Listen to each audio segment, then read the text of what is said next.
to the November session of Ageing with Expectation, or AWE for short. My name is Graham Adamson and I am the coordinator of AWE, which is a totally voluntary, not-for-profit group. And today we are most fortunate to have such an eminent psychologist to present this topic, the big anxieties of the second half of life. I shall now pass straight over to Dr. Francis Macnab to present the session. Graham, thank you. And thank you everybody for wanting to be part of this program. I think it's quite an important program. It's about the big anxieties in the second half of life. We know that in the first half of our life, in the life we're living now, how anxiety of various kinds can intrude upon us, and we're worrying about this, we're worrying about somebody, we're worrying about somebody else, and there the worries keep building up, going round and round in circles. Worry, worry, worry. And I used to have a saying years ago which said, worry never brings the bus. You can keep on worrying, but you never get very far with it. So we're wanting now to say, in the second half of our life, we need to say, what are our biggest worries? And how can we cope with them better? So let's see if we can do that. One of the big worries in the second half of life is what has happened. The past. The past worries us. What we did, what we might have done, should have done, or what some other person did to us. So we've got the issue of what happened and the memory of what happened and the emotion that's gathered around the event and the memory. So that's the past is part of our worry. The second major worry is what now might happen in the future. What will happen to us? How will we live? How will we cope? How will we relate to people? We're worrying about what's going to happen, what might happen, and that worry can block us. So that's the second worry, is what might happen. The third worry is our relationships with each other, how we can relate to other people better. Now that has happened, now that something might happen, how can we be better? How can we feel better about ourselves? And that takes us to a big anxiety, the anxiety that's in ourself. Because we can quickly jumble up the anxiety out there that we can hear and see with the anxiety which is in here, in our mind, in ourself, and what we can do about that. So there we have it. How do we cope with ourself in the passing issue? So what are the big anxieties? Yes. And what are the strengths appropriate to keep those anxieties under better control? How can we avoid those things? How can we avoid those issues that upset us? Does it mean we're hiding our head in the ground, or is it realistic to say, no, certain things do need to be avoided? How do we avoid them? And how can we create something positive about the present? So let's get down to the task. How to hear what's happening to us. One of the big anxieties is that we roll this anxiety into another, into another, into another. So our first task is to intercept that tendency to roll them into bigger anxieties, roll them into a huge conglomerate of anxieties where we can't deal with them. So what do? We need to analyse. We need to separate them out and say, what am I really worried about?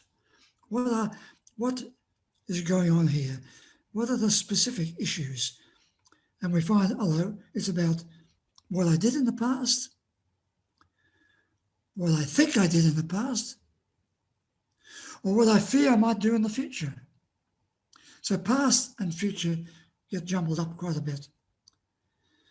Or how I will cope with myself in the present, how I'll cope with myself in the relationships I have with people, and how I see myself not coping. How we look at ourselves and we're getting older and we're likely to say, see, I can't do what I used to do. I can't run as fast as I used to run.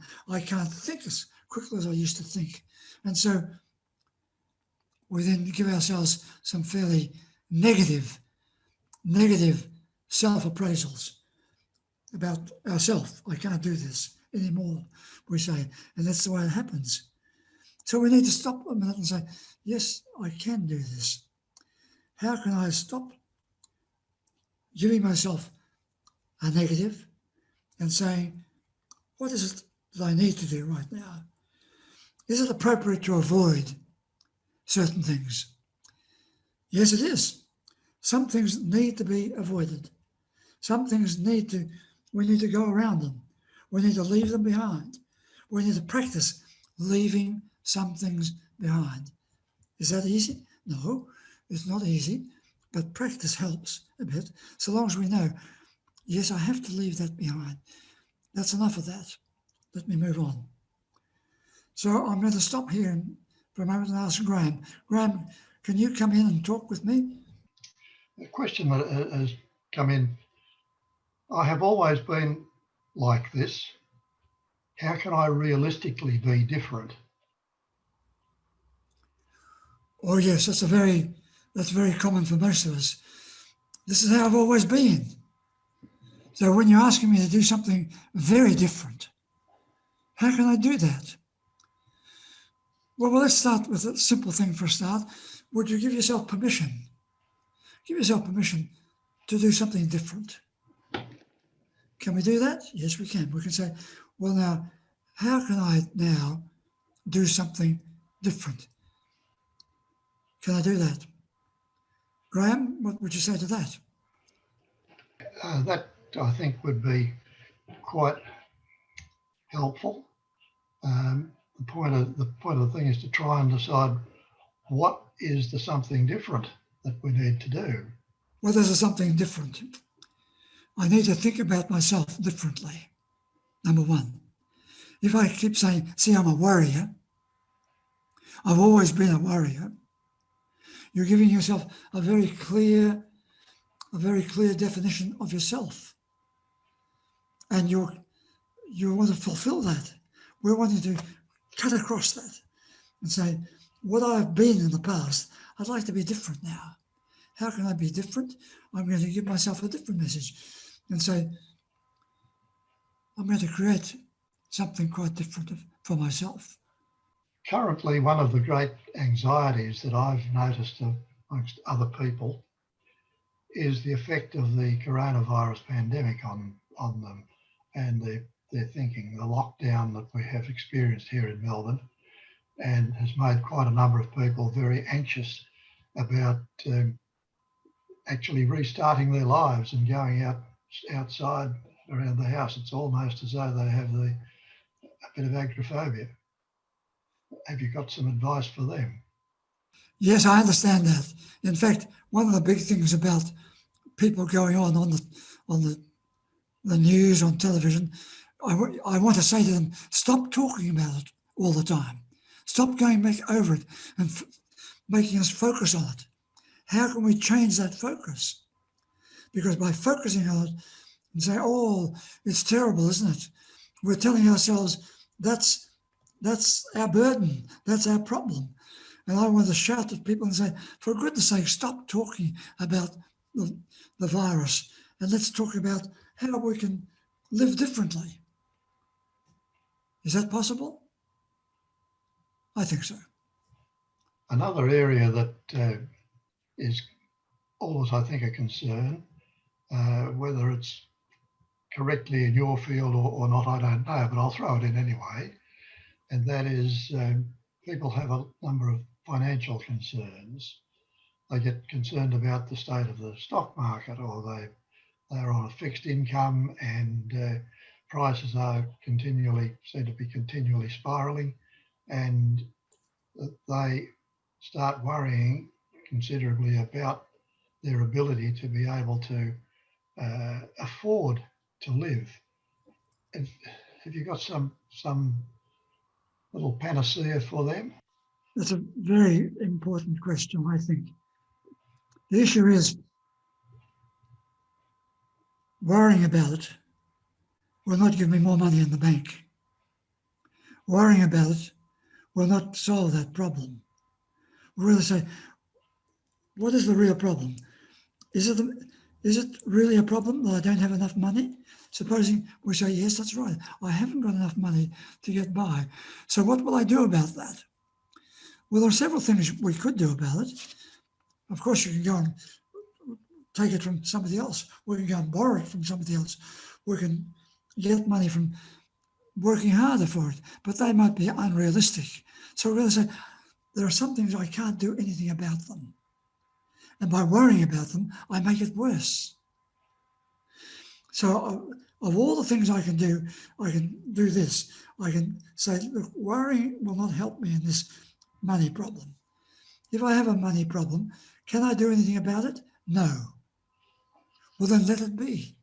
Let it sit there and say, well, I'll have to come back to that when I have some money to do something about it. Meantime, what's my second worry? What's the next worry that I can do something about? Is the avoidance of the issue a valid way of coping with it, or is it just another way of burying our head in the sand? Sometimes avoidance jumps at us. We don't want to face a certain anxiety. And so we need to make a fairly rational appraisal of the situation. Is it something I can deal with at this point in time? Am I in the right place to deal with this at this point in time? So we can look and say, can I deal with this? Or is it appropriate to avoid it? To put it to one side and say, I can't deal with that at this place, at this time. So I'll put it over there. I might even say, I'll look at that again later. I'll look at it again at another time and place, but I can't deal with that at the moment. And that's a valid thing to do, because if I say, oh, I should have done something about that, I should be doing, should then becomes another burden to us. And so the should takes over. What I should have done, what I might have done, we can't solve it that way. So put it to one side and say, it is appropriate at times to say, I can't deal with this. Put it over there. I think that sounds very useful. Can you apply the same style of approach to, say, a health issue that you have? Look at it, this issue as objectively as possible for just one moment. Do we have a health problem? What is it I'm looking at? Or am I thinking I might have a health problem? I'm worrying about something that might happen. It might not happen. So we're looking at a health problem. Of course, we all have our anxieties about health, especially as we grow older. What are those health problems? One is the issue of mobility. Well, we need to be careful. So we can be rational about our mobility issue as we grow older. Another health problem is to say, well, I need to watch what I eat, because if I eat certain things, I become upset and I become ill. So we need to avoid, it's appropriate to avoid those things. So avoidance is a realistic thing to do, but we need to know what we are avoiding and to do so, and then to leave it, rather than to avoid it and then worry about it. So you can see I keep returning to the issue of one of our biggest health issues is the way we keep on worrying about it. Worrying unnecessarily perhaps, worrying unprofitably, worrying over things we could avoid worrying about. Following on from that, then, I think I had a certain number of strengths when I was younger. How can I restore my self-strengths specifically? Number one is to say, what strengths have I lost? What are the strengths I need to have right now? For example, often as we get older, we lose our contact with other people, friendships. We feel with the people that we once knew well are no longer there for one reason or another. Maybe they've left the field completely, or maybe they've gone on their own business. So friendships can change. And our difficulty is to say, yes, we have to allow friendships to change. And having said that, then to adapt. Adaptation is a huge problem as we grow older because people change, the situation changes, and we change. And all that needs a little bit of re-adapting, reconsideration. How can I get myself to look at this squarely and say, so that's what's missing. I've lost those relationships. Can I bring in other relationships? Can I recover those relationships? Maybe not. Maybe they're long since gone for one reason or another. So I've got to say, if the relationship is no longer effective, can I develop a new relationship? We do need relationships, good relationships, relationships that contribute to our contentment, contribute to our sense of who we are, contribute to our life generally. We do need those. Sometimes we think we don't need them, we can do without them. But we can up to a point do without them, but ultimately we have to say, no, we need other people, and they do enrich our life if we will but let them. So allow relationships to be there and how we can encourage them to come alive again. Francis, what are the common dangers or errors in our self-management?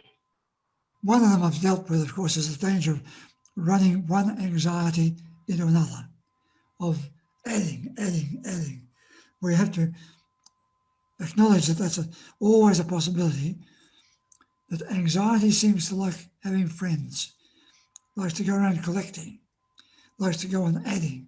So we're going to be aware of that and to intercept that tendency to add one on top of the other.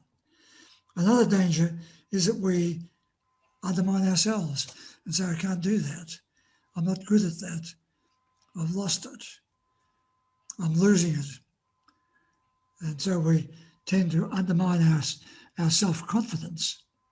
How to re-establish confidence in ourselves.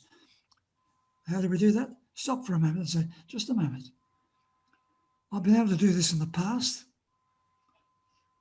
I can do this as I look at this steadily. I can see what is it I have to cope with. And then look and say, what specific strengths are required to deal with this particular anxiety. If we do that, we start to say, I think I can cope with this just a little bit better than I was doing before. If we really look at this issue overall, what are some of the things we can really do to cope with the big anxieties in the second half of life? Number one is to ensure that we know what the anxieties are, identify them, see what those anxieties are, be specific, and focus on one or two of them. Number two, focus on them and say, there are some of the things I can do something about. And do that, and having done it, say, see, I did that, and that's good. Give yourself a positive statement as well to say, there it is, I've done it, and it was good. Number three, create something. Create a different way of looking at the problem. Create a different way of looking at this stage of your life. Create a different way of looking at yourself and do something about that. As I conclude then, I want to put these things to you and say, be sure that as we face up to the last years of our life, the second half of our life, be sure that there are certain positive things that we can do to make these years both important, positive, interesting, and enjoyable.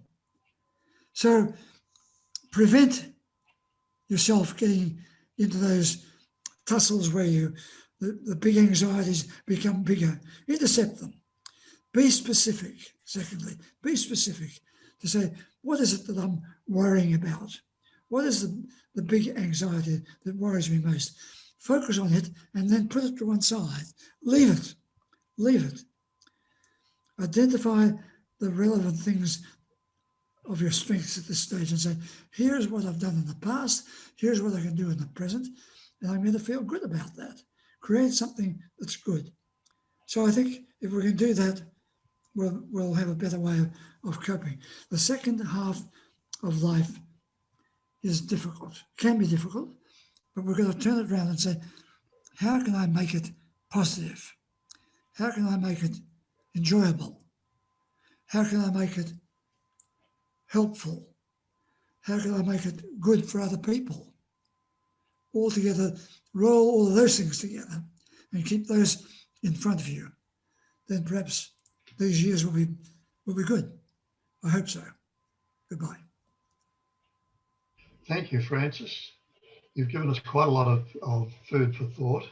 If I could be bold enough to make a summary, it seems to me that what we need to do is to look at the anxieties, but more importantly, we need to fill our lives with positive, enjoyable activities. And with that, I'll thank you all for bearing with us. And I hope that this session has been of some use to you all. And join us then in December. Please remember that we are a non-profit organisation, but we do support the Big Tent program at Cairnmillar, and you can make a donation to that by either going to their website and clicking the donation button, or if there's a button on this at the end of this video, use that. In December, we hope to have a little surprise for you, and we'll keep that under wraps for the moment. Until December, thank you for watching. Goodbye. Thank you.